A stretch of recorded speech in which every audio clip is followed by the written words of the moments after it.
alguien iba a hablar y yo interrumpí para decirles que pongan a grabar, pero no sé quién es la que había tomado la palabra. Yo, profe, en el sentido de lo que ya dijo el otro profe, de las resistencias, no sé si estuvieron viendo, por ejemplo, en Rafaela el domingo a la tarde fue un médico diciendo, como haciendo toda una movilización de que todo esto de la pandemia era mentira, que todo esto de los contagios era mentira. Y esa, yo después lo busqué y después también va a estar en Buenos Aires, va a estar en Santa Fe, como que se va moviendo por varios lados, como diciendo que las estadísticas son mentiras, que la gente no se muere por COVID, qué sé yo. Que eso también es bastante chocante, digamos. Eso es un retroceso impresionante y hay que preguntar quién banca económicamente todas estas movidas y a su vez quién le da el micrófono en los canales más importantes. Preguntémonos eso. Hay razones, no hay vuelta de hoja. Quienes analizan toda esta movida con Viviana Canosa, con todo esto, ayer me dijeron que el programa de Tinelli era el desparpajo así televisado, digamos, era sin protocolo, sin nada, y la incidencia que tienen ese tipo de programas no son inocentes, no son inocentes. Ahora, si uno quiere buscar a qué obedecen, cuál es la estructura de pensamiento, hay que seguir los hilos porque es bastante escurridizo, o sea, todos los movimientos antivacuna, todo eso, hay cabezas que lo piensan y lo mueven, y después hay un montón de ingenuos que se creen las teorías de las conspiraciones, de que la vacuna es un invento, toda esta cuestión, pero atrás hay intereses. En Europa están muy identificados con los grupos de derecha, es así. Yo no sé el médico de Rafaela, qué filiación, cuál es su historia, por dónde viene, pero sería importante poder identificarlo para ir en alguna medida registrando, viendo de dónde viene ese tipo de posiciones que realmente terminan llevando a la muerte, eso es así. Porque hacer alarde de que la vacuna es una locura, que esto, que lo otro, después son los primeros que se vacunan, hay que verlo, porque dicen mucho bla, bla, bla para afuera, después adentro se terminan vacunando. El tema es el daño que hacen, y la pregunta es, ¿a qué obedece? ¿Qué intereses hay detrás? ¿Por qué tienen tanto micrófono? Si es solo la pulseada entre economía y salud, y si es de economía, ¿a quién le sirve? Tampoco le sirve a la propia economía, porque tienen que parar producciones porque tienen a los trabajadores contagiados, o sea que es, la verdad que entre loco y perverso. Seguramente el tiempo, cuando uno toma distancias, analiza los objetos, en este caso el objeto comporta conductas humanas frente a la problemática de la pandemia, echa un poco más de luz, porque todavía, como diría Agamben, nos cuesta en esta oscuridad ir viendo las luces, como para ir viendo qué mueve esto a hacer este tipo de política, digamos. Porque realmente, bueno, y si podemos identificar, qué sé yo personalmente identifico en perspectivas de derecha a la Viviana Canosa, todas estas. Ahora, hasta es una derecha inculta, porque uno tiene derechas cultas, derechas que estudian, que se forman, solo que su formato es de mayor concentración, reaccionario, de no a la ampliación de derechos, bueno, todas las cuestiones que uno analiza en lo que puede ser el pensamiento del neoliberalismo, y cuáles son las premisas, que uno lo podría ubicar en un pensamiento de derecha, pero estos tipos que pensaron este neoliberalismo no eran ningunos papas fritas, se pusieron a estudiar y a pensar argumentos, y ahora, Viviana Canosa es una burra, pero tiene mucho micrófono, digamos, eso es así. Entonces, por qué un canal la tiene ahí en un horario de mucha audiencia, con el daño que produce, la verdad que es llamativo, y eso seguramente lo vamos a saber un poco después, digamos, cuando esto decante más, pero es como que uno quiere avanzar 2 pasos y con estos perejiles retrocede 5, digamos, ¿no?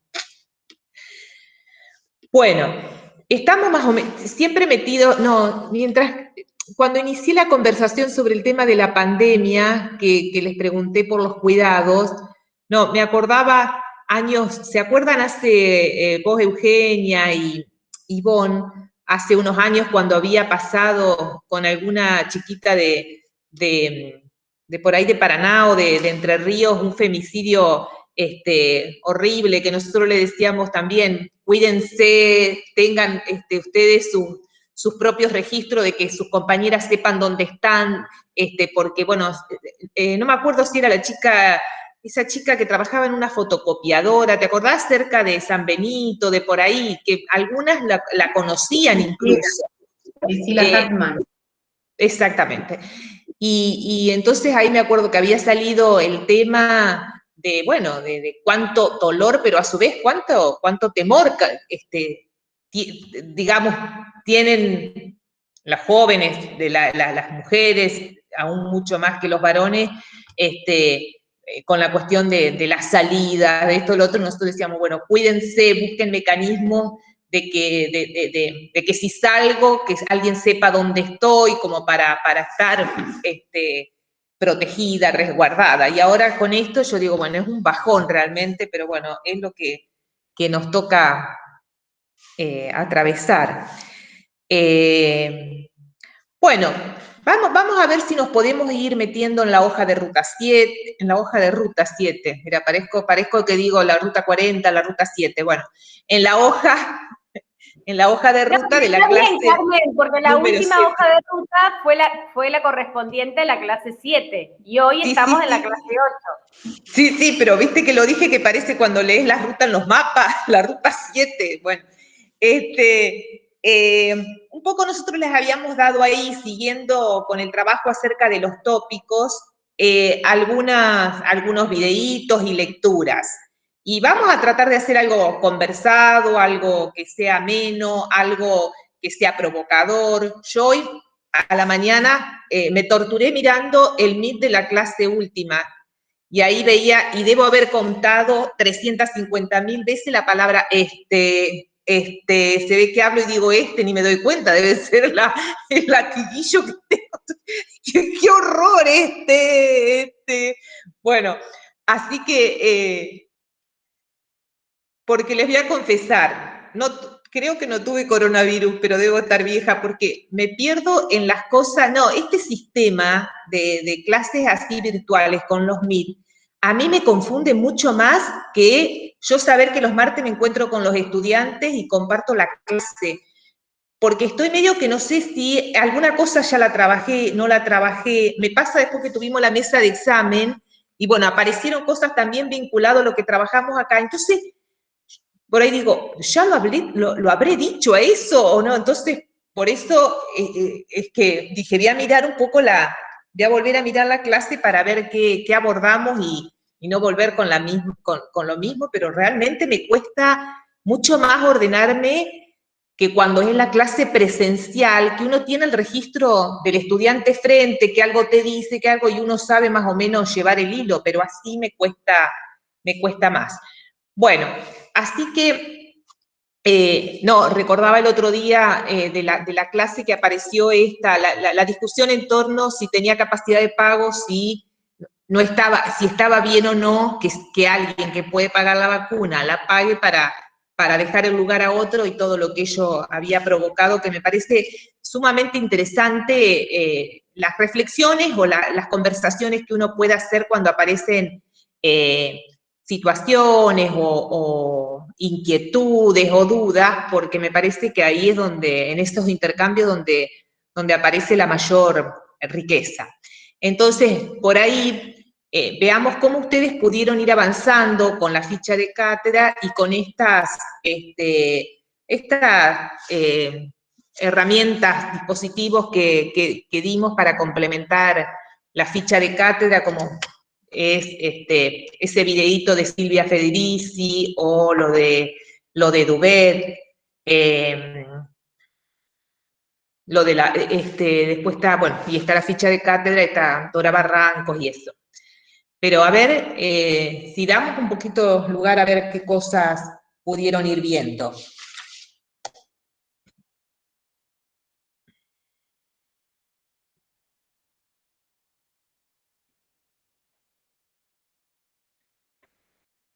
Cualquiera, sin miedo y como les salga.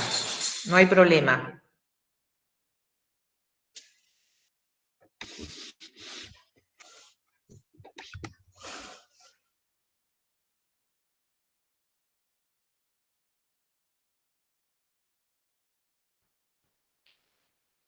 También les proponíamos una entrevista a Duvet, muy interesante, ¿no? Que la verdad es que, bueno, nos puede disparar como para iniciar el compartir un poco qué cuestiones quedaron en relación a estos tópicos, el mundo del trabajo, el feminismo, ¿no? Las desigualdades, a ver qué cuestiones por ahí pudieron hilar, ¿no? O tal vez Yo quieren estoy traer escuchando algún bien, material. Natividad, ¿eh?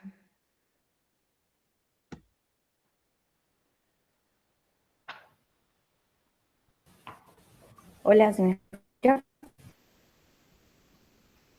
Yo, a mí me quedó como resonando de la entrevista de Duet, eso que él dice de lo que era antes y lo que es ahora en relación a lo económico, que él habla de los jóvenes en realidad, que él dice que antes era la apertura económica, pero un cierre cultural, y ahora lo que él plantea es que hay una apertura cultural, pero a su vez hay un cierre económico. Como que me quedó resonando esa parte, y en relación a lo que veníamos hablando de lo del trabajo y eso. A mí también me quedó esa parte, y después cuando él hace una distinción de que hay personas que están insertas en el mundo del trabajo en diferentes condiciones laborales, y hay gente que ni siquiera, digamos. Entonces, en ese sentido, por ahí los tópicos, cuando se hablaba de los cambios del trabajo flexible y demás, como que lo pensaba en ese sentido. Me pareció bastante interesante cuando hablaba de eso.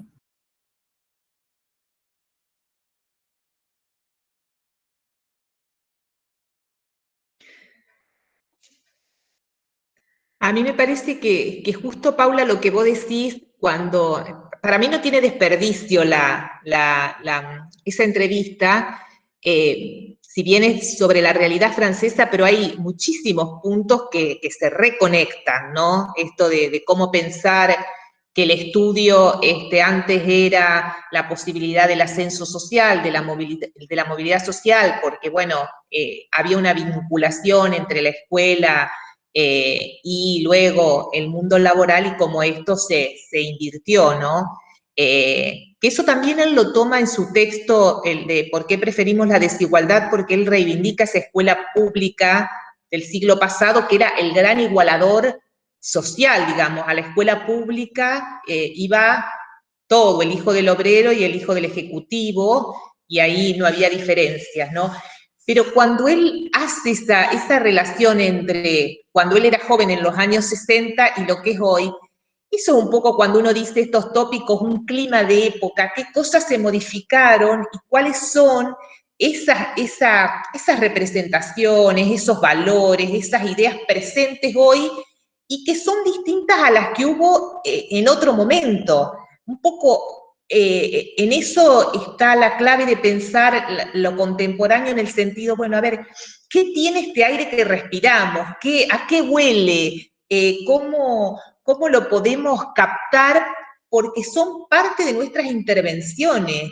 Lo que nosotros queremos es que ustedes puedan intentar ver que este clima, esto que recién me salió como el aire que respiramos, está presente en nuestras intervenciones, y por eso uno tiene que pensar que si nuestras intervenciones tienen un propósito transformador, de ampliación, de inclusión, bueno, va a recibir como contramarcha, como contrapelo, esto otro, que es lo que se modificó, lo que quizás caracterizó la mitad del siglo pasado, o cuando Duvet era joven, digamos, que capaz tiene la misma edad que yo, ¿no? Debe ser un poquito más viejo. Pero se va a encontrar con esto, con esto que el neoliberalismo cautivó en nuestras cabezas, que es esa cabeza competitiva, empresarial, que va más allá de que yo sea una hija de puta que soy competitiva. No, es el modo en que nos socializamos, nos formateamos, vivimos inmersos en una sociedad que nos invade de tal manera que solo a partir de rupturas de pensamiento se puede pensar lo nocivo que es eso, si queremos una sociedad vivible para todos. Entonces, me parece que esa parte de Duvet es muy clarificadora, porque, bueno, él habla de esa juventud más integrada porque tenía ingresos económicos, había ido a la escuela, había logrado tener un título, acceder, y tenía trabajo, entonces estaba en alguna medida con la tranquilidad de que lo económico más o menos lo tenía solucionado, ¿no? Pero ¿qué es lo que pasaba? Sentía que la sociedad era opresiva, que no había libertad, que había muchas restricciones en las cuestiones de la sexualidad, y todo eso es lo que hace que la juventud se movilice buscando esas reivindicaciones. Entonces ya estamos teniendo ahí esto que nosotros vamos viendo en procesos históricos, estos tránsitos por demandas más de reconocimiento, porque las de redistribución más o menos las teníamos solucionadas, calmadas, que tiene que ver con los estados de bienestar. Fíjense cómo uno va ahí haciendo las relaciones. Él incluso dice, nombra el mayo del 68, y al poco tiempo ya viene todo el declive del estado de bienestar. Pero en mayo del 68, bueno, la juventud sale a las calles masivamente justamente criticando esa sociedad burguesa, esa familia burguesa. Después, bueno, muchos de los líderes del mayo del 68 terminaron siendo más burgueses que los burgueses a los cuales criticaban. Algunos encontraron una vía por el lado de partidos ecologistas en Francia, pero si no, unos cuantos, solo quedan las fotos del mayo del 68, pero la verdad que fue un hito en la historia francesa súper importante, bueno, ahí de la mano de un filósofo como Sartre, que fue el inspirador de la juventud del mayo del 68. Pero un poco me interesaba de esta analogía, esta comparación que él hacía entre esos jóvenes que tenían y que pedían y la juventud hoy. Y entonces la juventud hoy económicamente está totalmente flexibilizada, precarizada, desempleada, y quizás uno podría pensar que tiene estas libertades que se fueron consiguiendo, en las cuales ustedes también pueden ir haciendo articulaciones con lo que significó el movimiento feminista. Digamos, porque, bueno, la segunda ola del movimiento feminista tiene que ver con todas esas reivindicaciones en relación a poder pensar en la autonomía del cuerpo, a la libertad sexual de las mujeres. Se había descubierto la píldora anticonceptiva, entonces eso daba cierta tranquilidad. O sea, por eso para mí la historia es la historia. La digo con singular, pero en realidad son historias, porque, bueno, las producen historiadores, digamos, pero para mí es una herramienta fundamental porque ayuda a la comprensión de cómo van siendo los procesos. Uno puede encontrar razones, explicaciones, uno puede construir argumentos porque estas herramientas permiten poder entender cómo se van dando esos procesos, reconocer continuidades, reconocer intereses y actores que uno los ve a lo largo del tiempo, a veces cambian de nombre, pero terminan siendo los mismos en términos de intereses a los cuales representan. Hay organizaciones que desde que se organizaron, dícese por ejemplo la sociedad rural, no le vamos a pedir a la sociedad rural una cosa distinta de lo que fue su origen. O sea, yo cuando ya veo algún comunicado, alguna expresión de la sociedad rural, que tampoco debe haber alguno que sea menos duro o oligárquico que otro, pero en general como bloque, un bloque de poder, digamos, ¿no? Entonces, cuando uno ve después un texto o de Suriano, de cualquiera, que va analizando cuál ha sido el comportamiento, y hay una continuidad.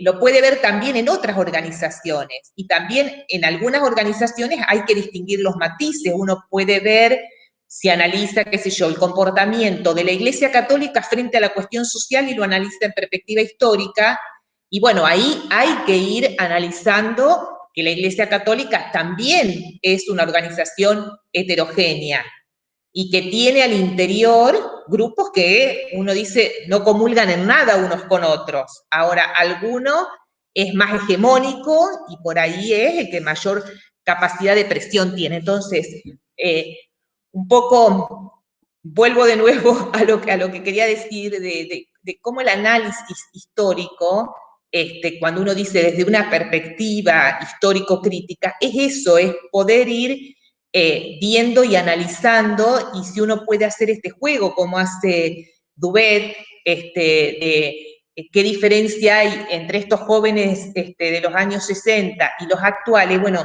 es como que ayuda a comprender mucho más el hoy, digamos, ¿no? A mí me pareció sumamente enriquecedor como él lo va trabajando, e incluso más allá de las críticas que hace a esta escuela hoy, es mejor que una no escuela. Eso lo tiene claro, y lo deja muy claro, en el sentido de que esta escuela forma, pero quizás ese chico no va a poder ir, no va a conseguir un trabajo, o sea que hay sobrecalificados para trabajos que terminan siendo subcalificados, pero esto no quiere decir que uno reniegue de la escuela y diga abajo la escuela, digamos, no, justamente él deja claro que es mejor esto que la no escuela. Pero me parece que tira muchísimos elementos para poder analizar este presente, y los va trabajando con cuestiones del pasado, ¿no? Sí, también en esto que vos decías, Carmen, el hecho, él dice, bueno, hay que correrse de pensar justamente las políticas educativas como eran pensadas en términos de políticas de empleo, ¿no? Porque él dice, bueno, la gran tragedia hoy es el desempleo. Y me parecía muy interesante cuando en esto de, vos mencionabas por qué preferimos la desigualdad, y él también tiene otro libro muy interesante que se denomina Lo que nos une.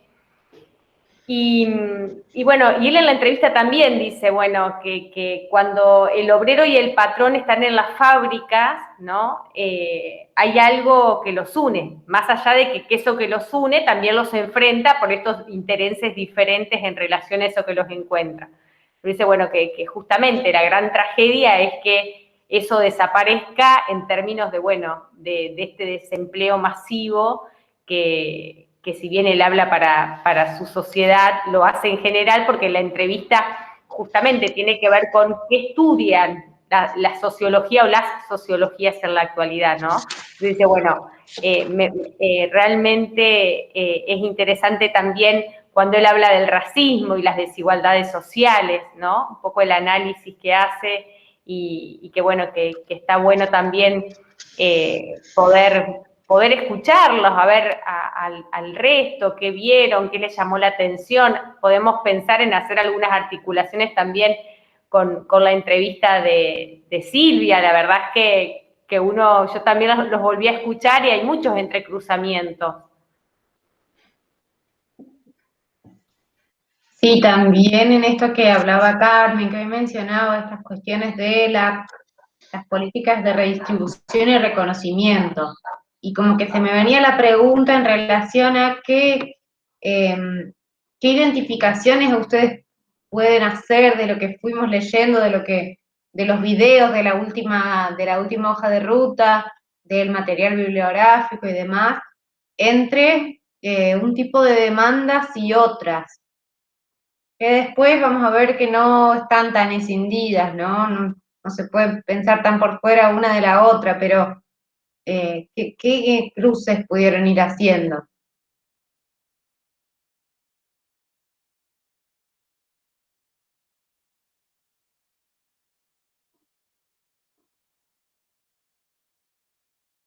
Hola, no sé si me escuchan.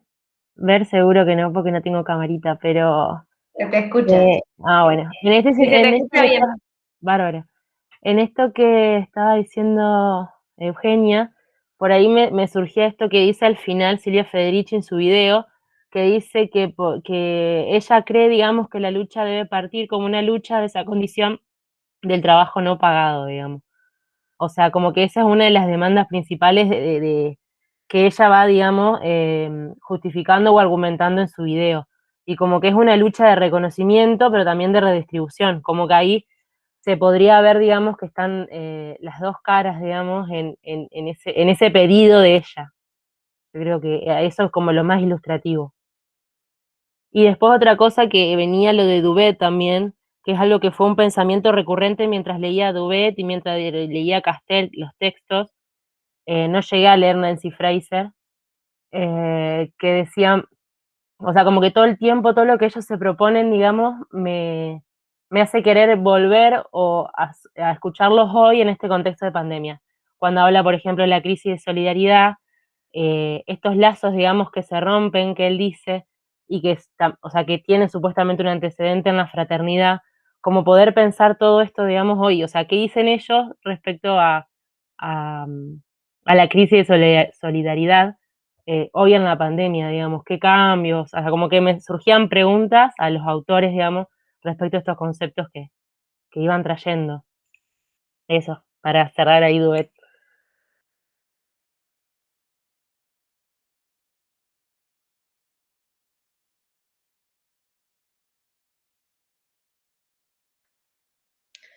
No sé si Dubet ha producido alguna cosita, seguramente sí, no debe estar traducida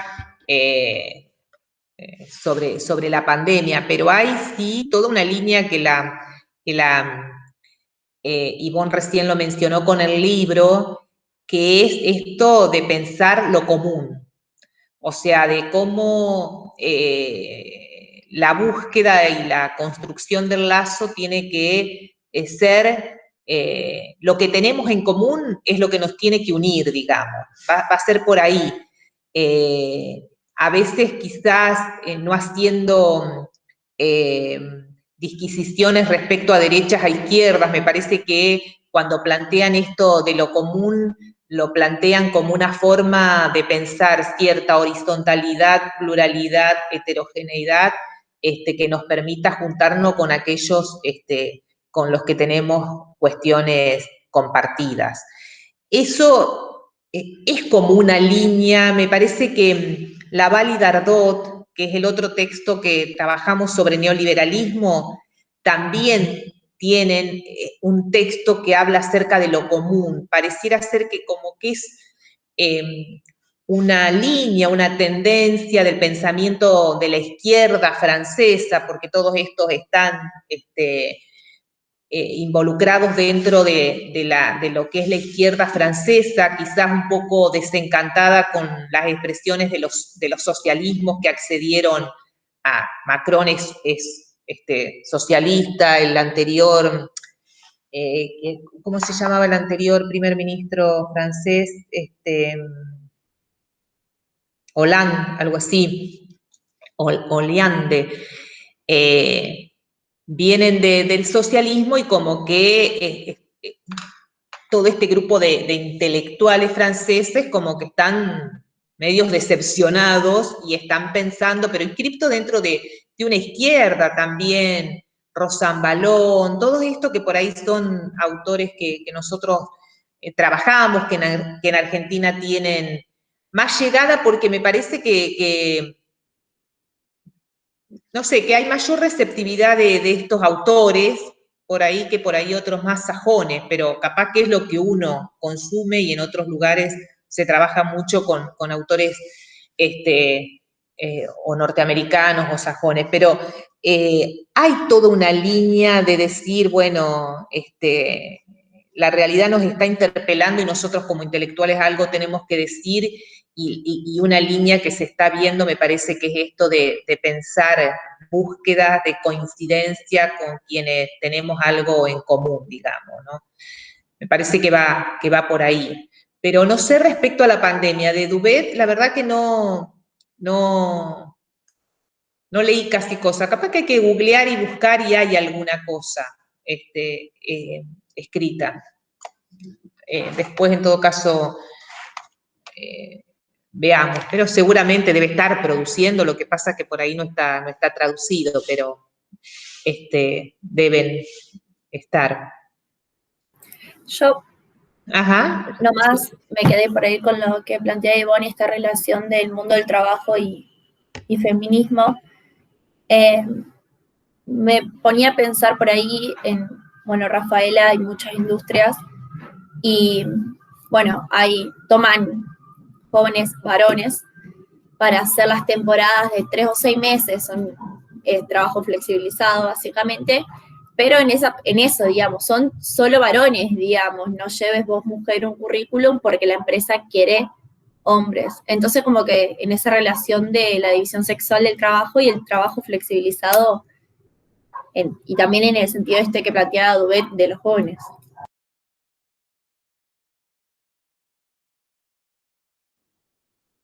Sí, es así. Las mujeres primero se embarazan, menstruan, hay una serie de cosas por las cuales a las mujeres, no por inteligencia, porque ya está archiprobado que las capacidades son iguales, pero durante cuánto tiempo se luchó mucho para que las mujeres puedan acceder a puestos de trabajo, porque por el solo hecho de que era mujer y podía llegar a estar embarazarse, ya era razón por la cual no la tomaban en el trabajo, eso es así. Sí, Pero, hablar sí, dale, Tamara. yo no puedo prender la cámara porque me siento un poco mal, pero estoy muy presente, digamos.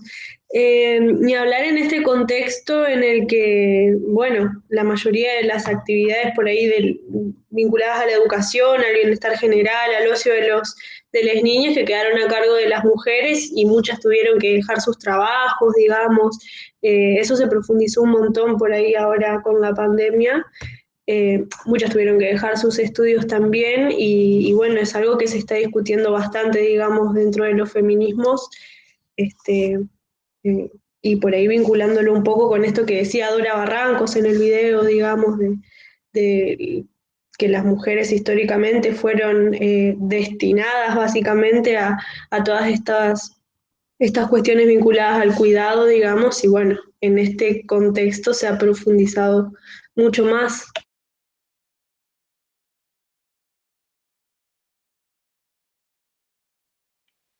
Sí, totalmente. El de Silvia Pedrici es interesante ella cómo analiza el salario, ¿no? Porque le da una vuelta distinta bueno, Castel trabaja la cuestión del salariado, pero del salario como el que posibilitaba la inserción y un ingreso, pero a su vez lo que ha posibilitado también a partir del salario que se cobra por un empleo,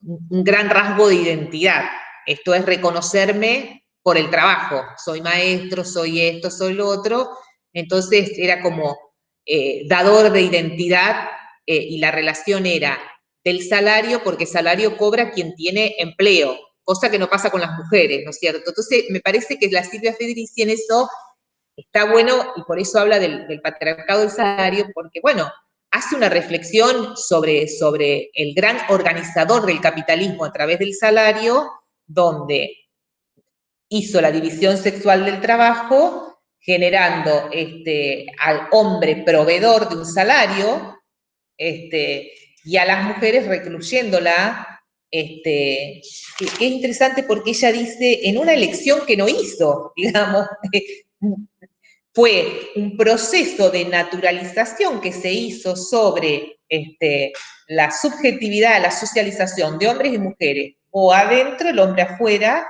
se dividió y se le impuso a la mujer el lugar al interior de los hogares, con las tareas de reproducción, pero para que pueda tener capacidad el productor, digamos, el productor varón afuera del hogar. Entonces me parece que todo ese recorrido que ella va haciendo es súper interesante y en alguna medida cuando las mujeres proponen el paro nacional, tiene que ver con esto, que si nosotros paramos las mujeres al interior de nuestros hogares, el productor, el varón, uno porque es un paro simbólico y lo hace un día, pero te la regalo, si lo llevas con el tiempo, se hace imposible que la tarea de producción, que en general ahora se modificó porque las mujeres han salido más al mercado de trabajo, pero durante cuánto tiempo garantizaron que la fuerza de trabajo ejercida por los varones pueda estar como tarea, porque las mujeres le tenían la ropa planchada, la comida, la criada de los hijos, todo. Entonces, si esto no estaría, si la tarea de reproducción no estaría, se vería totalmente afectada la tarea del productor. Un poco eso es lo que intenta también Silvia Federici poner bien en escena, digamos, que ha sido posible por esto y se le ha impuesto a la mujer eso, digamos, ¿no? Entonces, me parece súper alentador y bueno, y el Estado lo está tomando como una política de Estado, como para que ustedes vean el ciclo de la demanda social ejercida por un grupo y con la suficiente capacidad de presión para que tenga algún tipo de respuesta estatal. Y el tema de los cuidados está siendo tomado, por lo menos con algún tipo de programas y planes por parte del Estado. ¿Que son insuficientes? Sí, pero está puesto por lo menos en la agenda y está tenido en cuenta. Qué sé yo, el Ministerio de la Mujer, Diversidad, Género y Diversidad lo está tomando, y entonces la tarea de cuidado está teniendo un registro diferenciado a cómo fue, qué sé yo, mi mamá jamás se le habría ocurrido pensar que no le correspondía hacer las tareas de cuidado, por ejemplo, más allá que después, pobre, con los hijos que tuvo ya se le quilombó todo, pero en general, las mujeres de la edad de mi mamá no presentaban resistencias a esto que se le venía como dado y que Silvia Federici dijo, no nos dieron de elegir, tácate, ahí nos mandaron.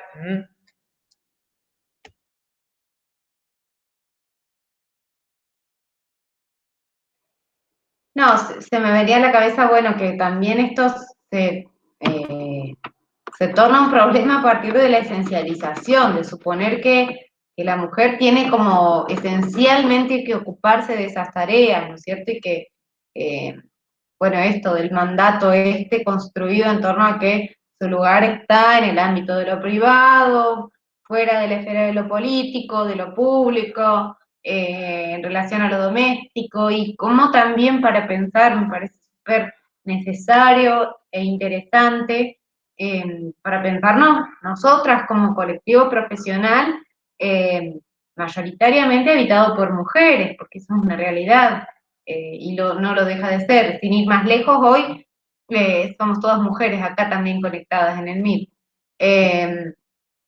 Pero bueno, esto me parecía importante resaltar que también nos atraviesa en cuanto a que nos dejamos de ser asalariadas, nos dejamos de ser trabajadoras y a la vez, bueno, muchas veces, o sea, como que se esencializó esta cuestión de trabajo social como extensión o como profesión que tenía que ser ocupada o tenía que ser habitada por mujeres con ciertas características. Eso en algún momento circuló también por la profesión.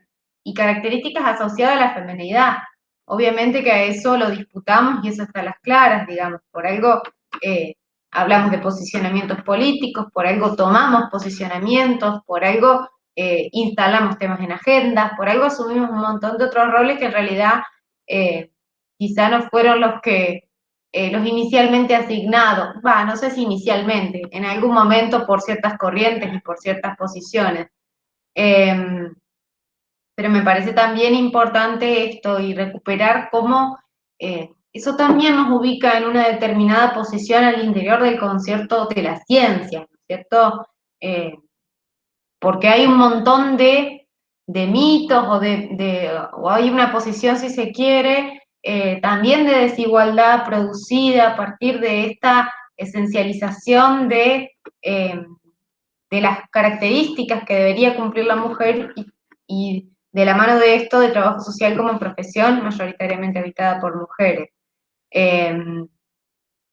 Bueno, eso, pensaba, hay un texto que yo he tomado para algunos trabajos, en realidad de la mano de la etnografía feminista, que me parece que trae aportes de contra interesantes para pensar algunas de estas cuestiones, y por ejemplo una de las cosas que aborda una de las autoras, este apellido Fernández Rius, no me acuerdo el nombre, pero es Fernández Rius, es el apellido, es un conjunto de autoras, en realidad la publicación es mexicana, pero escriben Diana Mafía, escriben autoras de distintos lugares, con un posicionamiento, o sea, hablan de epistemología feminista, ¿no?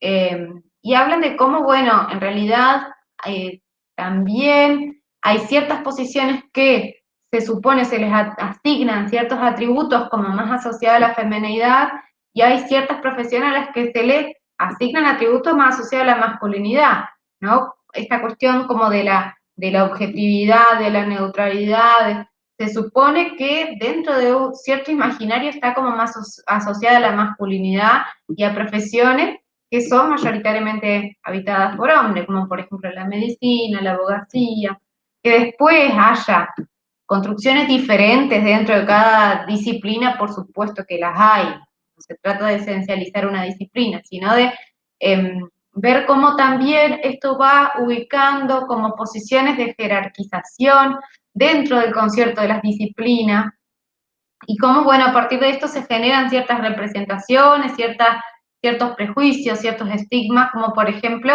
esto de trabajo social más vinculado al hacer, que sabemos que es un mito, ¿no es cierto? Que ocupamos lugares dentro de lo que es la producción de conocimientos y demás, pero bueno, se va generando como todo un entramado y una construcción de significantes que también tienen un atravesamiento fuerte de género, ¿no? Bueno, esto también lleva a que ocupemos posiciones en general de menor cantidad de posiciones como de mayor jerarquía. Bueno, sin ir más lejos, todavía no son muchas las mujeres rectoras de las universidades nacionales dentro del país. Si bien vamos ocupando otros espacios, no dejamos de ser minoría aún en ese tipo de espacios.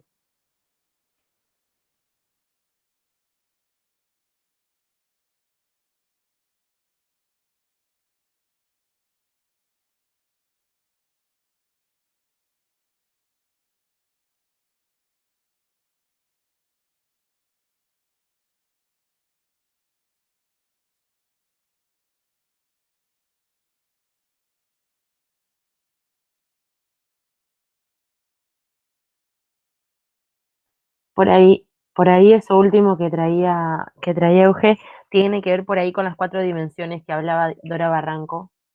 Hablaba sobre la paridad y ella justamente dice eso también en el videito, de que ni las universidades fueron generosas con la equidad, digamos. Como que hay un montón de tela por cortar todavía en ese sentido.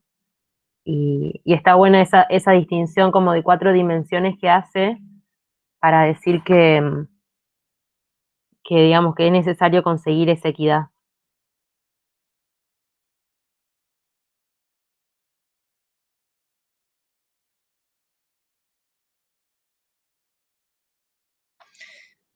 Y en realidad, la verdad que hay tanta producción que aborda la cuestión de los feminismos o de los movimientos de mujeres, que es de lo más interesante, reconociendo que, bueno, en estos momentos es el movimiento más importante, eso no cabe la menor duda, es un actor social notable y aparte tan prolífero en la producción que no hay disciplina, no hay cosa que la mujer no esté poniendo lente de qué es lo que puede aportar la mirada de la mujer y cuánto le ha sido negada durante cuánto tiempo.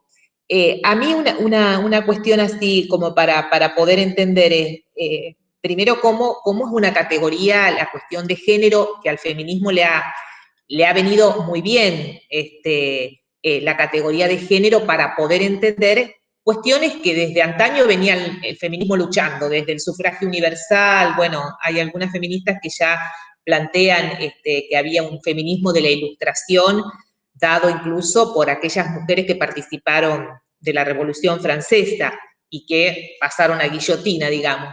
Entonces hablan de este feminismo de la Ilustración que antecede incluso a lo que algunos llaman el feminismo de la primera hora, que estaría dado por todo el movimiento del sufragismo, o sea, de las mujeres peleando por la capacidad del voto. ¿Que eso ustedes no vieron la película Las Sufragistas? Porque esa es muy linda película, da muchos elementos del contexto histórico. Me parece que la pueden ver en Netflix, porque yo la había visto en Netflix en su momento, y indica epocalmente el contexto, y bueno, había que ser guapa realmente para seguir sosteniendo la pelea por la lucha, por el voto. Entonces, a este feminismo, la categoría de género, para explicar cuestiones que hacían que las mujeres sean discriminadas, le vino bárbaro, porque el género ponía en evidencia que las diferencias que teníamos no eran del orden de lo natural, sino que eran construcciones culturales. En un principio se habló del sistema sexo-género y era una posición binaria. El género era lo femenino-masculino, la naturaleza, lo biológico era macho-hembra, varón-mujer. Eso hoy también está siendo cuestionado porque se plantea que hasta lo sexual, la caracterización biológica obedece a construcciones culturales, así que todo es mucho más complejo, ¿no? Pero un poco me parece que lo importante de la cuestión de género es que es una categoría relacional, y así como a las mujeres se nos fueron adjudicadas determinadas cuestiones, a los varones otros, ¿no? El tema de esta adjudicación y de lo que trae en el sentido de, como decía Eugenia, los estereotipos, porque cuando se esencializa ese estereotipo es muy doloroso salir de las fronteras que te dicen. Son altos los costos subjetivos que hay que pagar, digamos, que una mujer rompa con alguno de los rasgos de la feminidad. La puta que la parió, había que ser guapa para realmente sostener un comportamiento que no era el esperado, que no era el asignado. O sea que ha habido en nuestra historia mucho dolor, mucha segregación, mucha discriminación a aquel que trataba de salirse un poco de esas fronteras, de esos andariveles que les estaban asignados, ¿no? Muchos hasta incluso lo han pagado con su vida porque no han resistido y se han suicidado porque realmente sentían que sus búsquedas, sus intereses no iban dentro de los patrones que se le imponían. No podemos seguir sosteniendo eso, no somos nadie para marcar al otro el tipo de comportamiento que tiene que tener, y eso hoy todavía está vigente, hoy está fuerte eso. Bueno, ayer se conmemora el día contra la transfobia y la homofobia o algo así, pero es uno de estos días fue, no me acuerdo qué día fue, pero bueno, los padecimientos de las personas han sido y siguen siendo todavía dolorosos, todavía no sabemos dónde está Tehuel, o sea, hay mucho todavía por andar, hay mucho de lo cual nosotros podemos ir aportando, desnudando estas hipocresías que hacen que realmente el hecho de etiquetar y de estereotipar y de marcar a quien se sale un poquito de lo asignado, provoca mucho dolor. Pero en esto de la cuestión de esta categoría relacional y que involucra a varones y mujeres y a las disidencias y a todo, me parece que lo peor es la jerarquización, porque uno podría estar diciendo, bueno, como decía la Euge, puede ser que a una mujer le guste bordar o le guste hacer alguna actividad de las asignadas a las mujeres. El tema es que es una tarea desvalorizada, porque las jerarquías, que por supuesto las hicieron en el mundo de lo público, pusieron en un disvalor a este lugar. Entonces, me parece que el nudo fuerte de la cuestión tiene que también ir por ahí. O sea, no solo de decir, bueno, si tengo ganas de hacer actividades de un tipo o de otro, que haya libertad. Si un hombre tiene ganas de hacer actividades vinculadas al mundo de lo doméstico, que tampoco sea marcado, ni que se le caguen de risa, ni que le digan lavarropa porque te manejan las mujeres, todas las pelotudeces que siempre se suelen decir también a los varones, o si llora, o si cuida a los chicos, y todo eso, porque también los varones sufren las marcas cuando rompen un poco lo asignado. El tema es la jerarquización, la asimetría. La pregunta es, ¿quién hizo esto? ¿Quién tuvo el parámetro para poner en valor esto y en disvalor otro? Y eso es el patriarcado. O sea, por eso, romper los cimientos del patriarcado implica romper las unidades de medida con las cuales se establecieron determinadas normas, instituciones, por qué esto goza de prestigio y aquello no. Y entonces un poco Eugenia, que lo venía señalando con respecto a la mirada a la propia disciplina, tiene también que ver con eso. O sea, que en general, la elegimos mujeres, en general, están vinculadas a cuestiones que se vinculan con estos estereotipos de mujeres, que tienen que ver con la idea de la protección, del cuidado. El tema es que en vez de poner en valor la sensibilidad o el cuidado o cosas, se lo desjerarquiza, ¿no? Y a esto se suma, que me parece que en trabajo social es quizás más que en otras disciplinas, en otros oficios más vinculados a las mujeres, como puede ser la enfermería, por ejemplo. Pero un enfermero puede atender personas de cualquier estrato social, no tiene en general una vinculación con determinada población. Pero en el caso de trabajo social, la primera asociación es que trabaja con los pobres.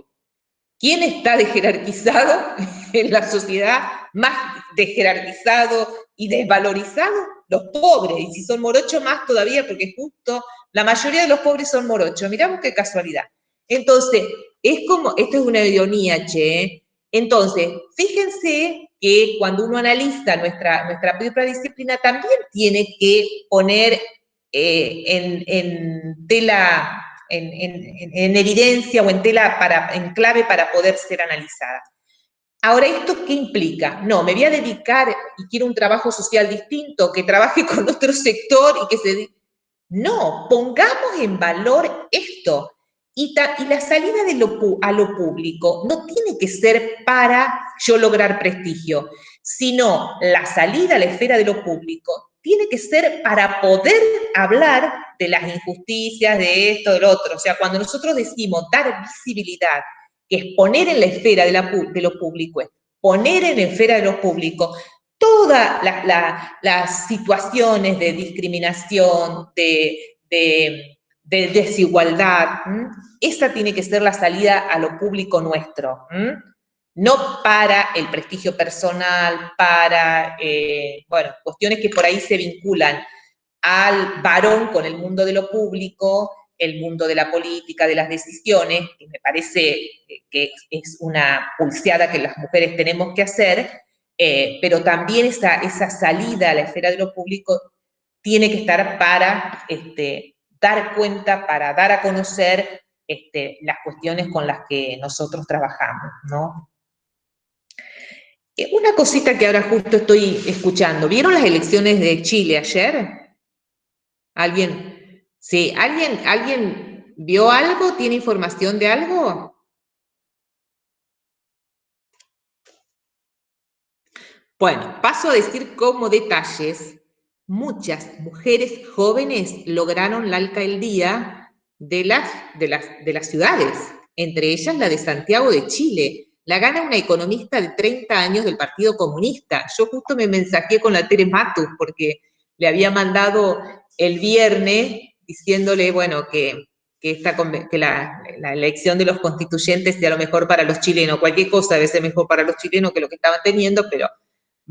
Y no, y entonces después me manda, no, realmente, yo en serio, si hay así como esperanza que tengo, es que la salida y la irrupción, las mujeres tienen una energía, una cosa que realmente es asombroso, es notable,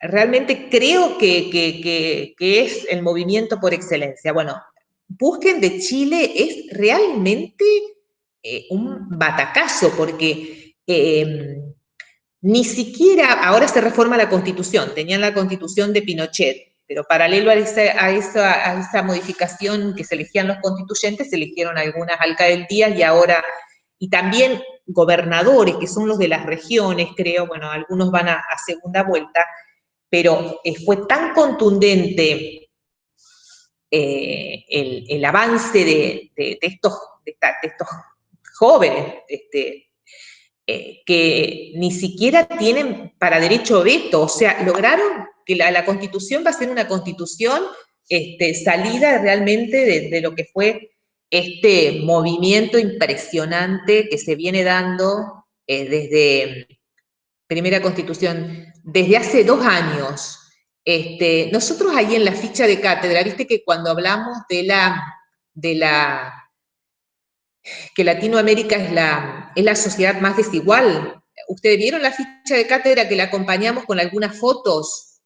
Bueno, justamente pusimos esa foto que tiene un ojo tapado, un ojo marcado, porque cuando empiezan todas las revueltas, la salida a la calle de jóvenes, de mujeres, los carabineros, que no sé qué van a hacer con los carabineros, realmente ponerlos en el horno, no creo que tengan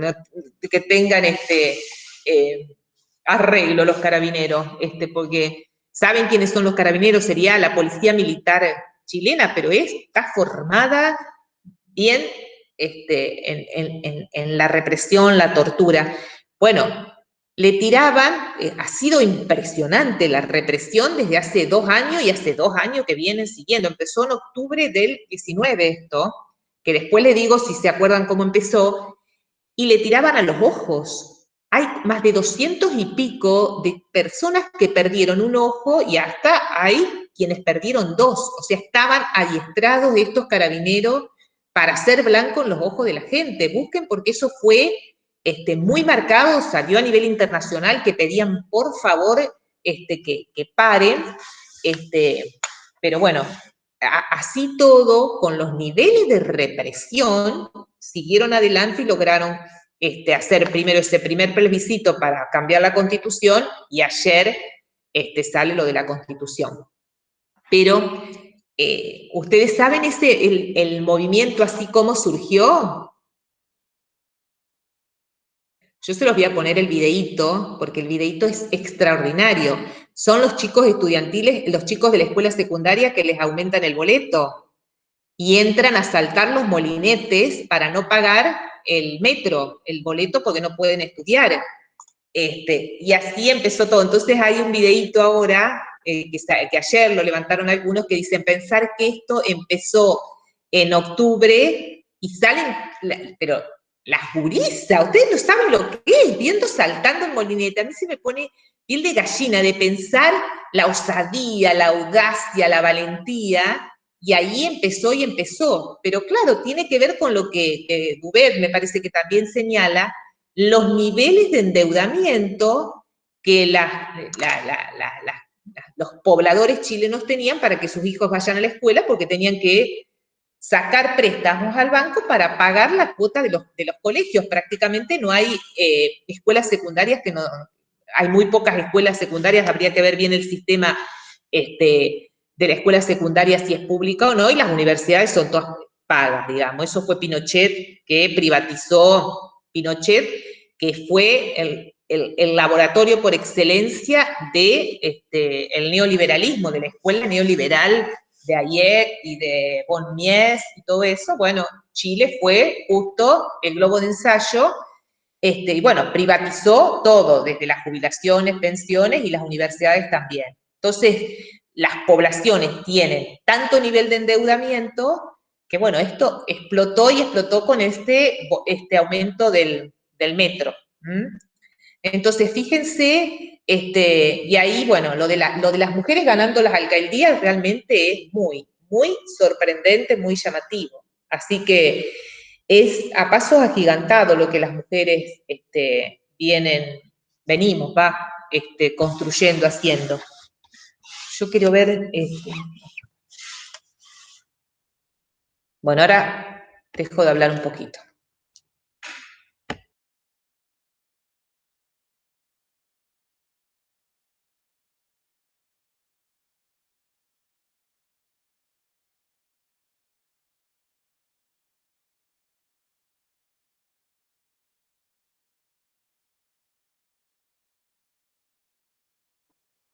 ¿Se les ocurren algunas otras tensiones, relaciones o vínculos en relación al material de la clase pasada con lo que venimos charlando?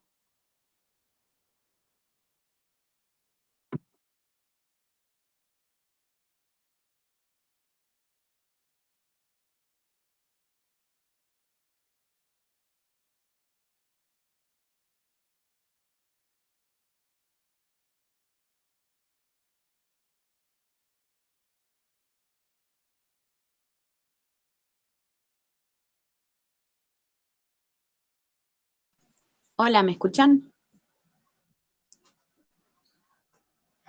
Sí, bueno, yo como para hacer una relación quise citar un pedacito de Castel, del texto de Castel, donde él dice, la degradación del trabajo, la degradación de las protecciones puede implicar la degradación del propio individuo, de su capacidad de conducirse como individuo de pleno derecho, es decir, como un mínimo de independencia con la capacidad de ejercer su responsabilidad en la sociedad.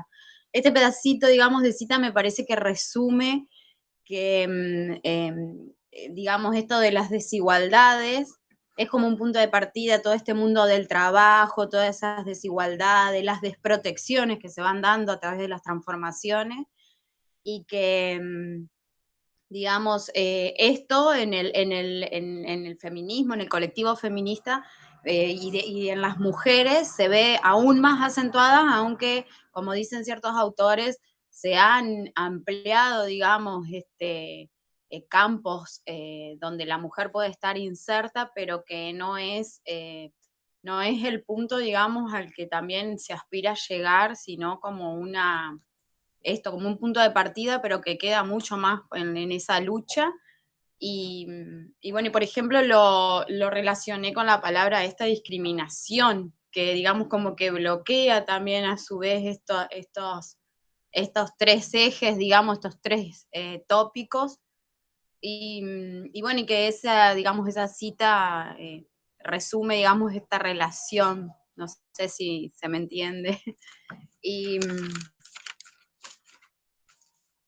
Y después otro pedacito en el libro de Fraser, de Luz Vega, donde dice conseguir la igualdad resulta complejo. Entonces me parece importante también el análisis de todos estos ejes y puntos y aristas que se van desprendiendo de ahí, porque es como que a veces se le busca dar como una solución así inmediata, algo tan complejo también y que viene de muchas décadas. Entonces como que a veces minimizar o esas simplificaciones estamos quedando sobre la superficie y no desentrañar todo eso que implican estas discriminaciones por sexo, género y más aún en el mundo del trabajo. Y que esto también hace al individuo que también tiene como sujeto de derecho el trabajo social, digamos.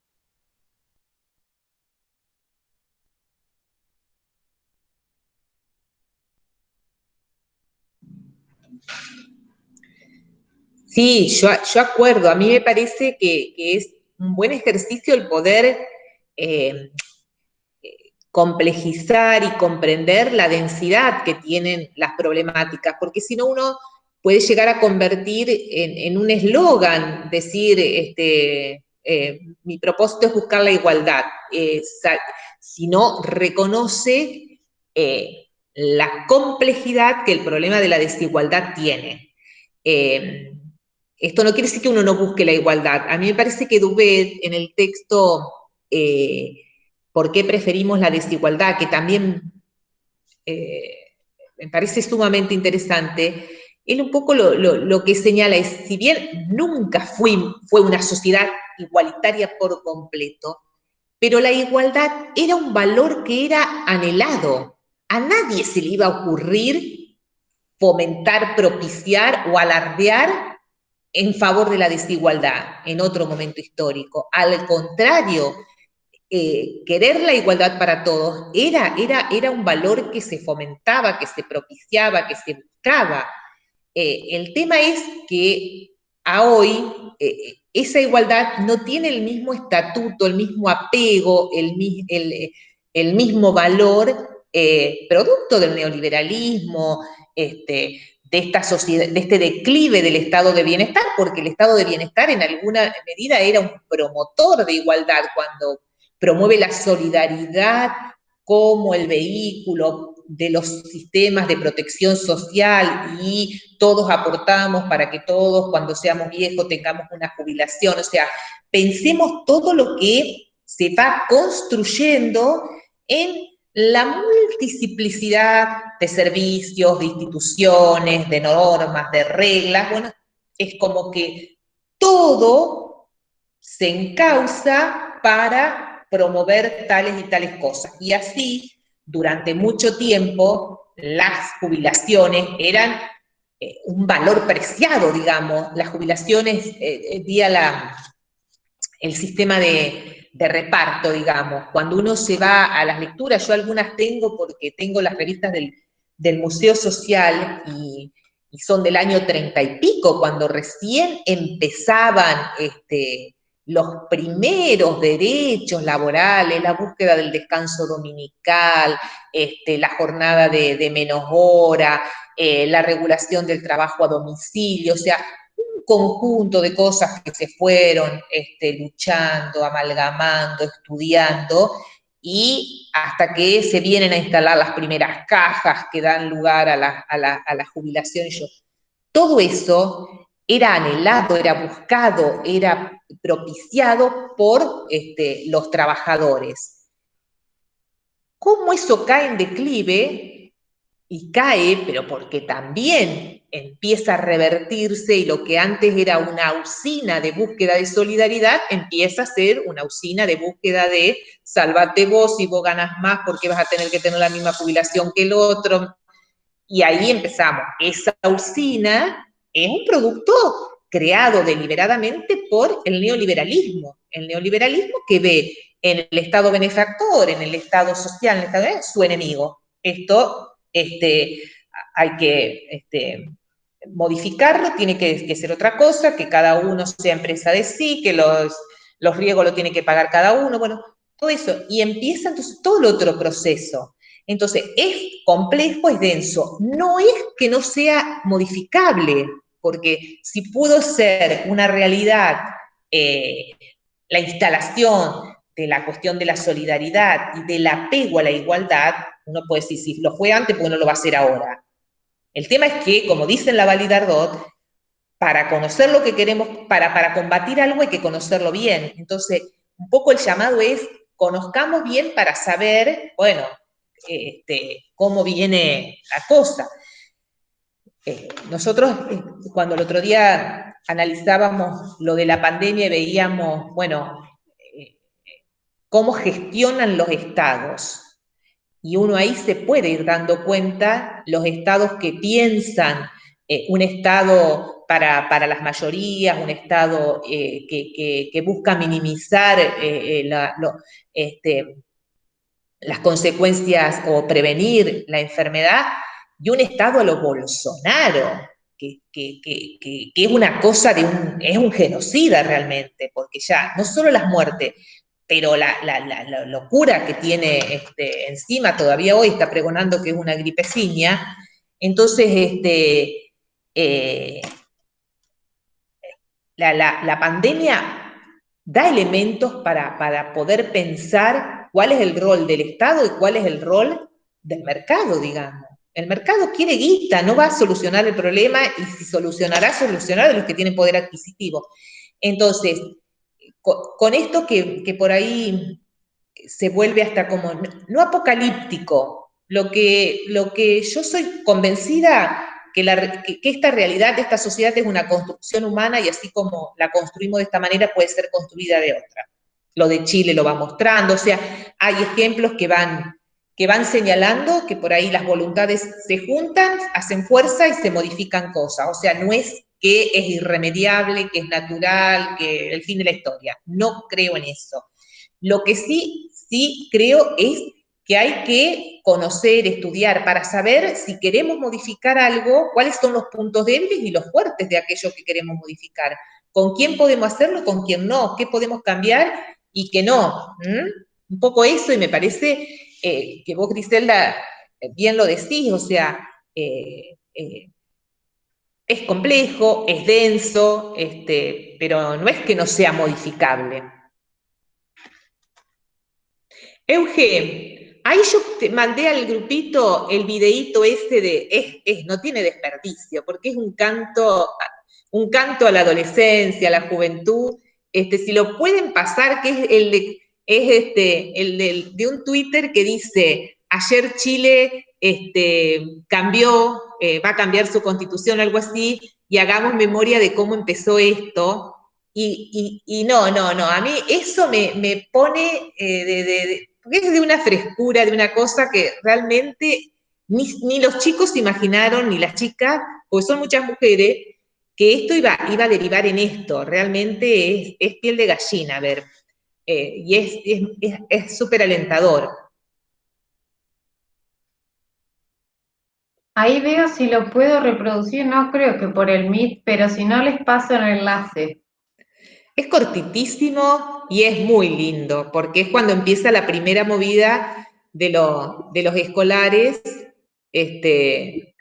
que rompen las barreras, no rompen, pasan las barreras de los metros, sí, es muy, pasará a la historia eso.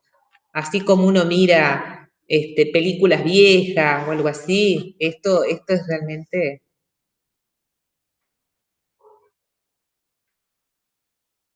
No podés. Ah.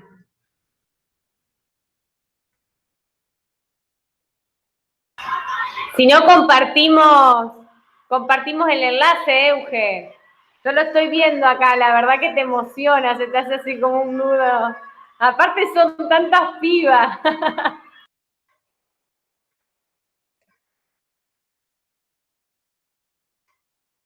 Ahí está. Ese es uno que yo sigo, Matías Monsweb, en Twitter, porque es periodista, me parece que es un chico cordobés y siempre tiene buena información. Les digo por si alguien tiene Twitter, yo me informo mucho. A ver si se ve.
si no ¿Se el vio link, bien?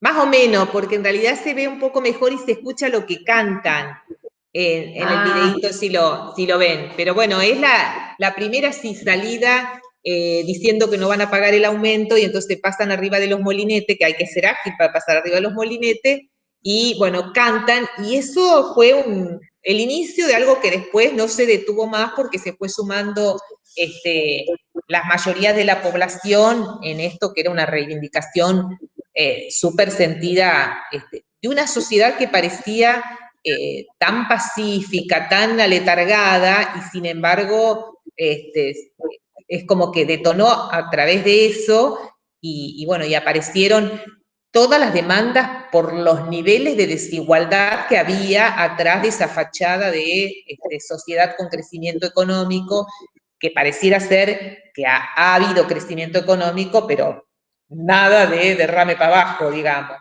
Entonces, realmente fue notable como fenómeno, digamos, ¿no? Así que súper interesante este proceso. Bueno, pasalo después, ponele, si no, el link en el... ahí está, bien. Y mírenlo ustedes, porque la verdad que está re lindo. Quizás está el videíto después en YouTube y tiene mejor fidelidad la imagen, puede ser que esté, porque fue muy divulgado en su momento.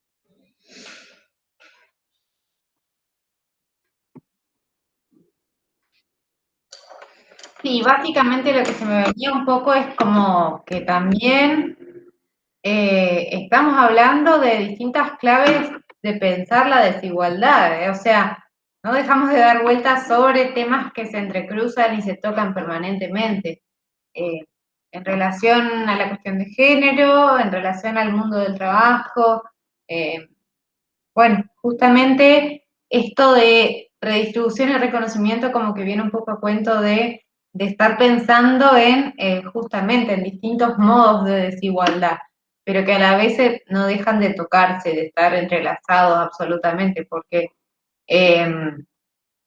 no tener reconocimiento muchas veces implica también tener peores condiciones laborales, tener como menor, estar como en una posición de mayor desigualdad en relación a los recursos del orden de lo económico también. Por eso es como que decimos, Carmen lo ha dicho otras veces, esta cuestión de que Nancy Fraser empezó a señalar, como a poner la mirada en realidad en relación al reconocimiento, pero terminó diciendo después, terminó como hablando acerca de lo que había producido anteriormente y diciendo, bueno, no, yo puse la mirada acerca del reconocimiento, pero en realidad no puede haber una cosa sin la otra, no puede pensarse una cosa sin la otra.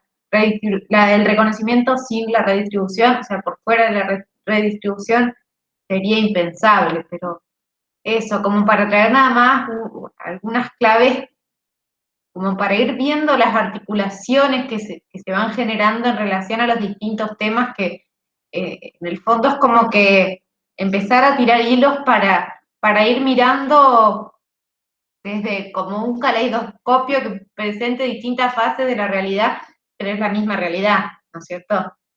Eso me parecía importante traer.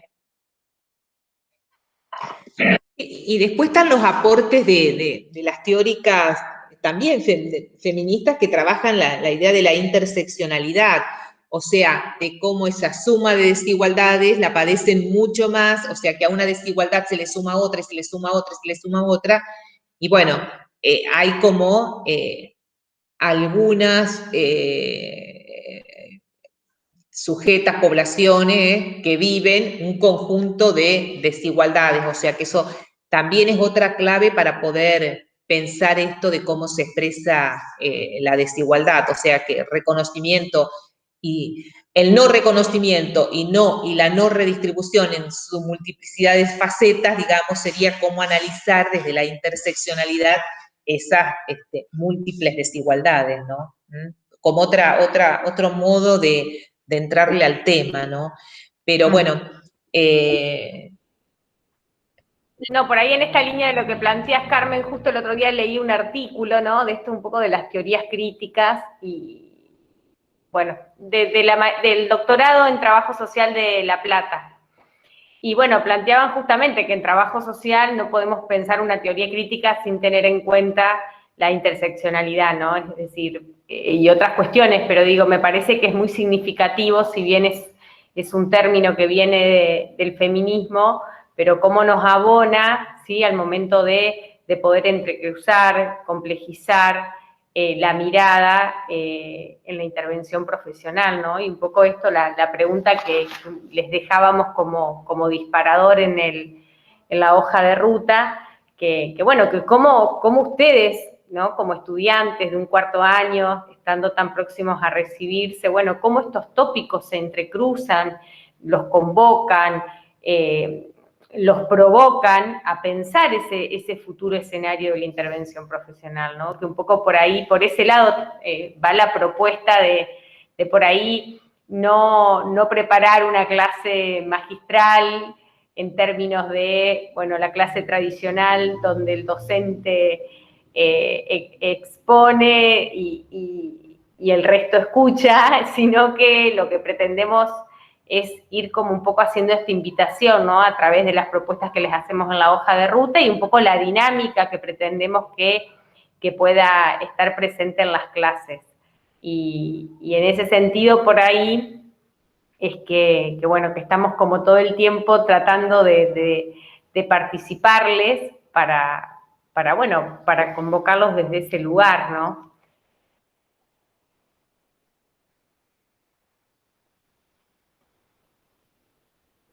Para ponerle contenido entre todos, ¿sí? Porque uno puede buscar una multiplicidad de autores. De hecho, nosotros tenemos un programa de cátedra que es sumamente interesante y donde todo el tiempo estamos buscando autores que nos permitan seguir complejizando.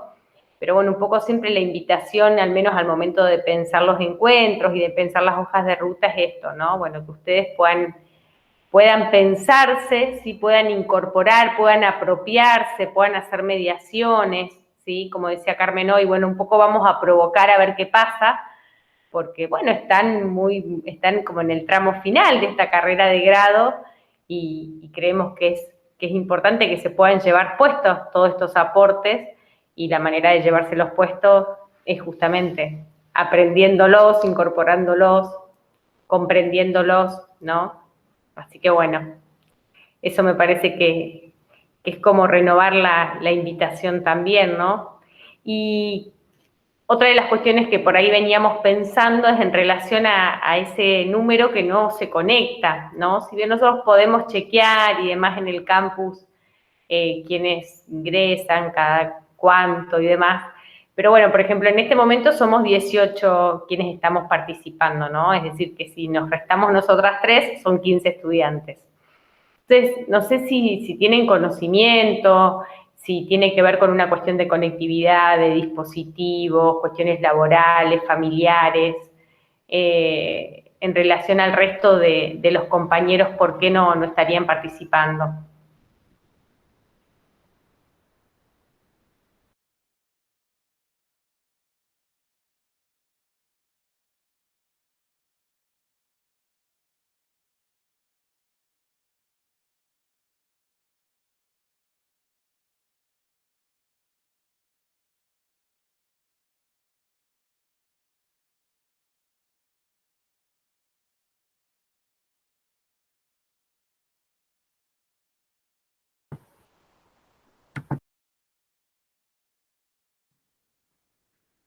Bueno, no sé si por ahí en este momento o si no se les viene a la cabeza, o sea, la situación de algunos de los compañeros como para comentarla, o si no quieren en este espacio, sí sepan que es una cuestión que nos interesa, lo que planteaba Ivonne, que estamos también nosotras acá disponibles de este lado, que si saben de alguien que está con alguna dificultad y se lo pueden transmitir o nos lo pueden transmitir, como para que veamos de qué forma acompañar ese tipo de situaciones, nosotras estamos siempre a disposición, ¿cierto? Eso me parece importante destacar, que por ahí, bueno, si no da para que salga en este momento, en esta circunstancia, de cualquier manera, puede ser después, nos pueden contactar de forma particular, ya saben, por mensaje de campus, por correo electrónico o por otra vía, si es necesario. Pero bueno, nos importa esto, poder acompañar a quienes lo estén necesitando en este momento. No sé si les parece que por ahí pasemos a la presentación nosotros traíamos hoy la propuesta de un trabajo práctico para la primer unidad, que nos gustaría como poder comentarles de qué se trata. Para eso vamos a estar pidiéndoles que se conformen en grupos de a 3 personas.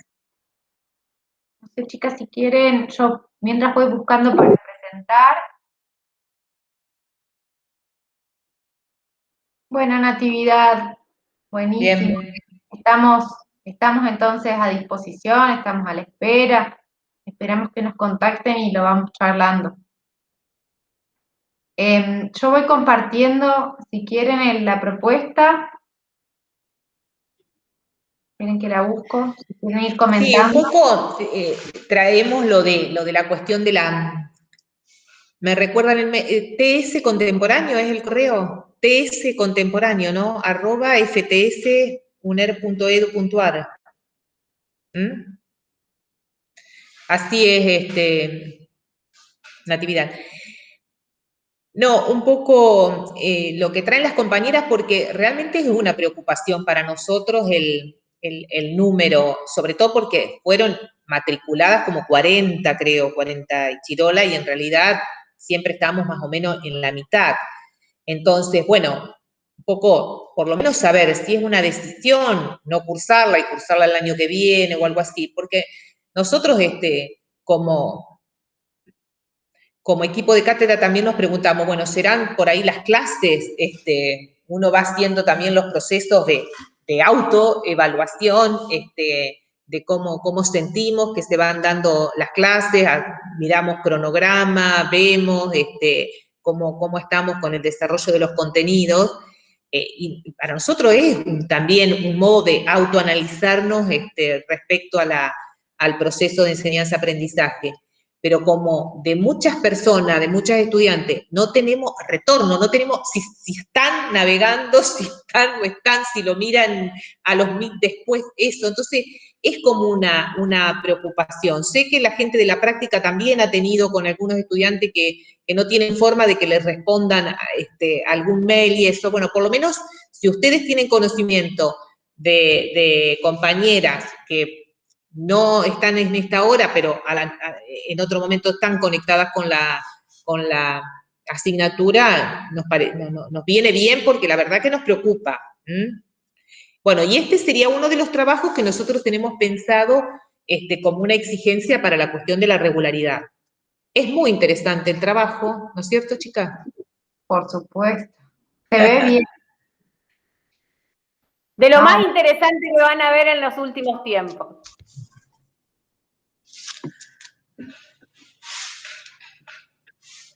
Bueno, no, pero bueno, más allá de... No, perdón, dale, Carmen.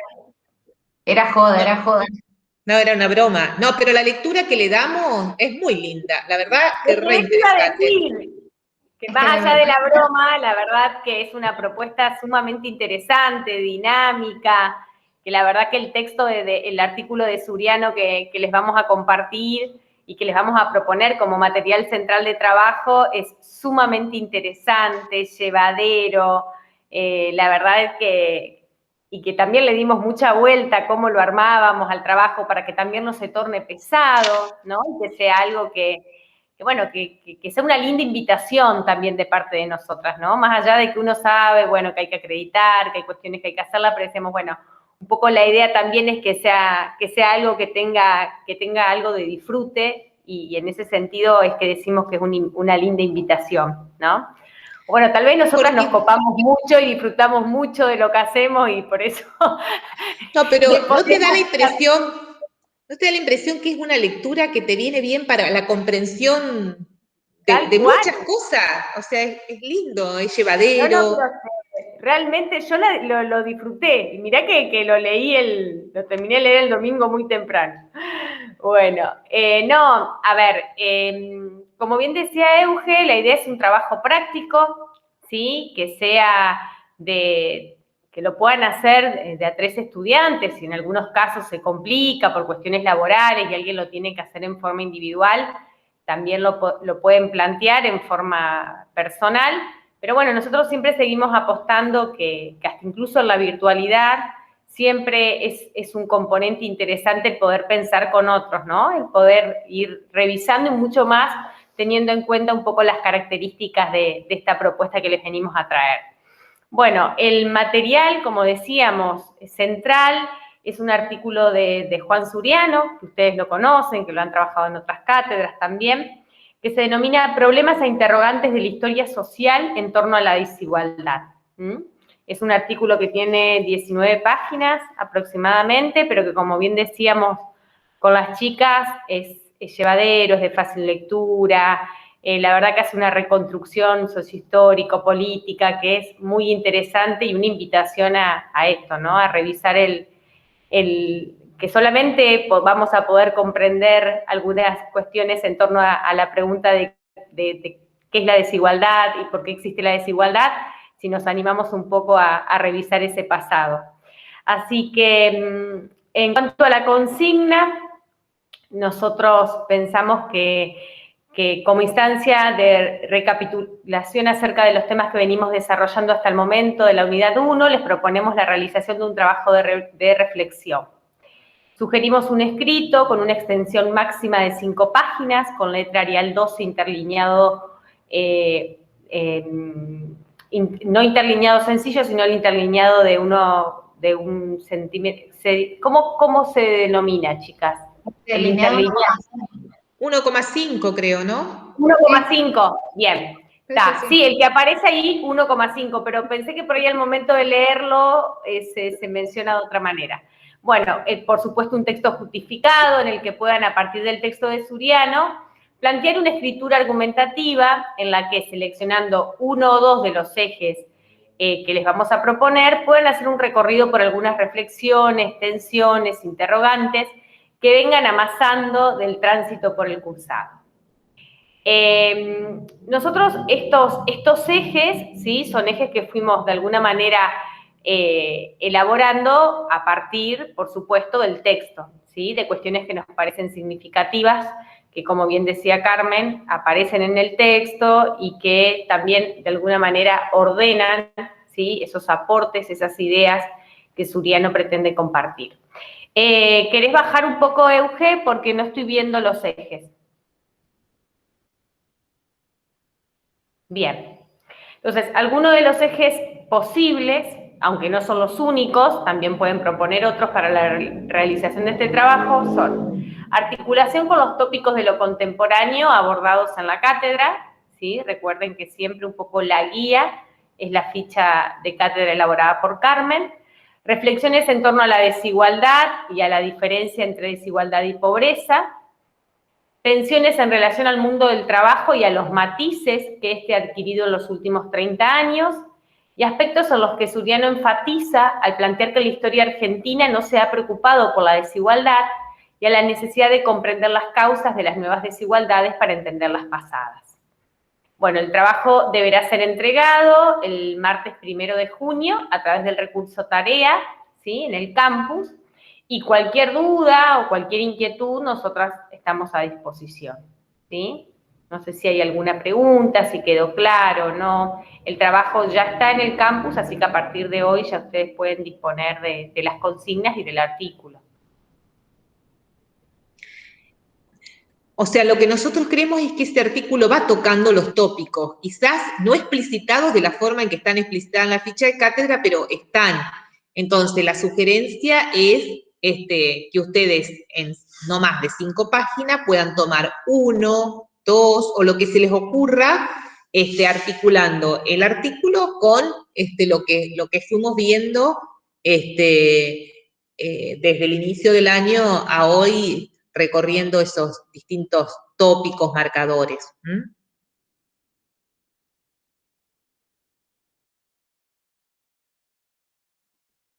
Bueno, solo a sumar a lo que venían diciendo las chicas, que las consignas del trabajo ya están subidas en el campus, en el aula virtual de Contemporáneo, y que sí les pedimos que puedan, cuando lo tengan decidido, confirmado, avisarnos cómo están conformados los grupos, ¿sí?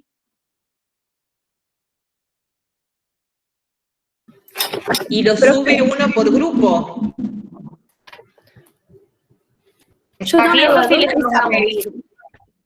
Que lo pueda subir una sola persona por grupo. Y que por favor en la carátula especifiquen quiénes son los integrantes para nosotros llevar el registro, pero que en el campus lo suba una sola. ¿Había alguien que quería plantear una duda? Sí, yo, ¿dónde les pasamos los grupos? Pueden pasarnos por mensajería interna del campus. Dale, Sí, profe, genial. y si no, como le decía recién Euge, el martes cuando suban, que en la carátula, por supuesto, estén todos los integrantes y nosotros ahí también lo podemos elaborar el listado. Digo porque como no va a estar la instancia de... Sí, por supuesto. Fíjense y si no, recuerden siempre poner todos los datos en la carátula. Bien, nosotros el martes que viene es 25 de mayo, así que recién nos volveríamos a ver el otro. En el otro no hagamos hoja de ruta, hagamos nuevamente un encuentro y ahí vamos a trabajar ya la cuestión social, porque en alguna medida todos estos tópicos que nosotros vamos trabajando, después como que tensionamos en términos de que estos tópicos son los que agudizan esta cuestión social hoy presente, y un poco nos metemos más de lleno en la categoría cuestión social, bueno, porque viene teniendo en el campo de trabajo social una presencia como categoría notable, importante, a partir de ser conceptualizada como el sobre qué intervenimos los trabajadores sociales. Entonces, esa comprensión de la cuestión social puede enriquecerse a partir de estas claves analíticas dadas por estos tópicos de lo contemporáneo, pero sí nos vamos a meter más de lleno en la categoría cuestión social y trabajo social, y la perspectiva de una autora que es Potiara Pereira en cómo trabaja esta categoría, que nos parece que hace algunos aportes interesantes para poder pensarnos profesionalmente y poder pensar nuestras intervenciones. Eso ya después el material va a estar en el campus y hay un videíto que en todo caso lo pasamos ese mismo día si es posible, porque es una introducción, o lo puedo estar comentando, digamos, pero tiene que ver con la entrada de los términos cuestión social en el vocabulario profesional de trabajo social, y ahí también hacemos una suerte de recorrido histórico de esta categoría en el propio campo plenario.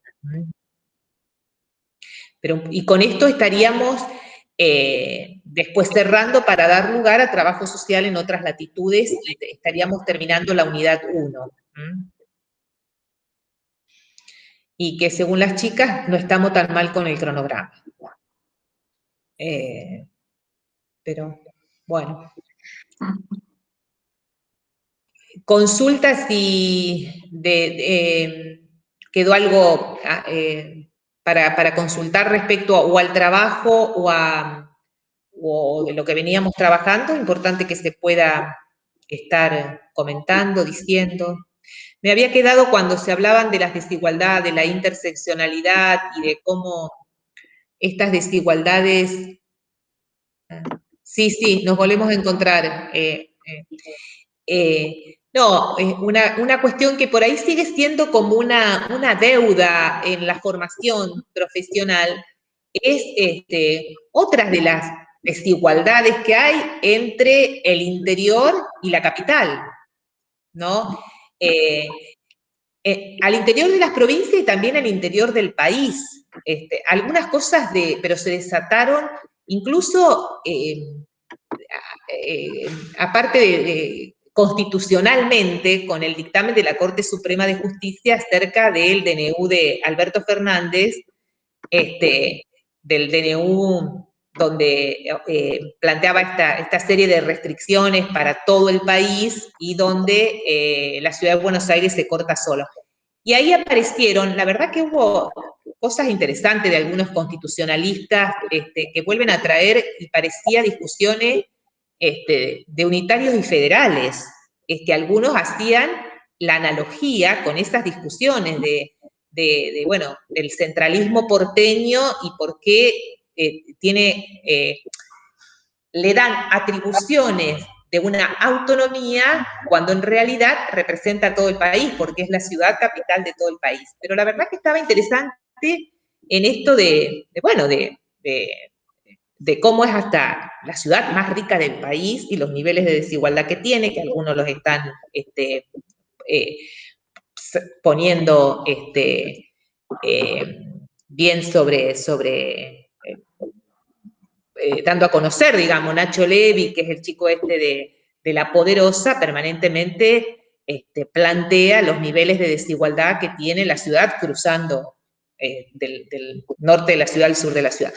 Pero estaba toda esa cuestión respecto a la pseudoautonomía de Buenos Aires, o si es la capital que nos representa a todos. Así que estaba interesante, pero también se dan las cuestiones estas que uno a veces no las pone, y a veces en la formación está como ausente, es bueno, todo lo que tiene que ver con el acceso desigual a bienes y servicios que por ahí sufre el interior respecto a la capital. Y eso lo pueden, cada una de ustedes, si vive en ciudades, en pueblos, por ahí cómo se dificulta muchísimo el acceso desde una biblioteca hasta, bueno, un montón de cosas que por ahí en la ciudad están, y nos pasa a nosotros, le pasa a todo el mundo.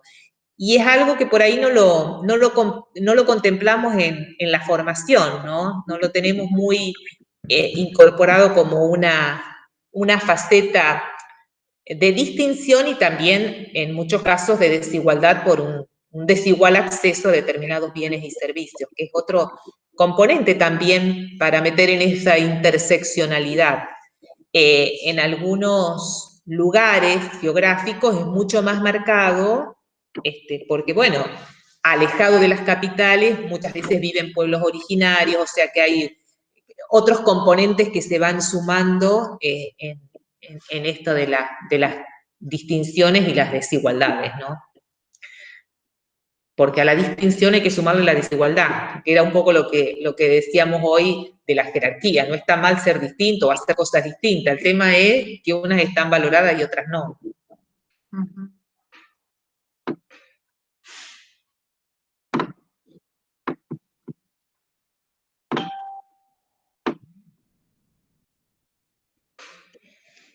Bueno, no sé si queda alguna otra duda, alguna consulta, alguna pregunta en relación al trabajo práctico. Si va apareciendo después, igual nos pueden contactar.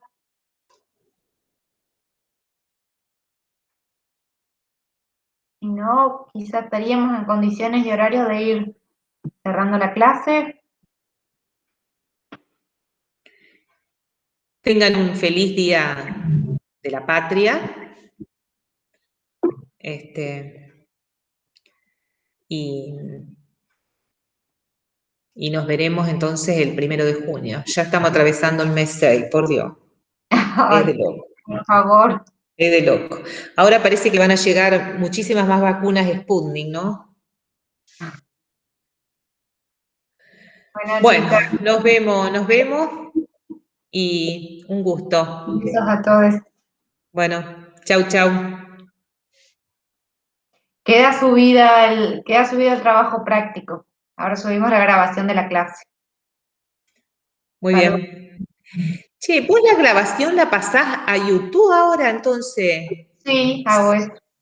Porque es mucho más claro, ¿eh? Sí, se ve mejor, es más ágil para el Sí, internet, sí. para cualquier tipo de internet.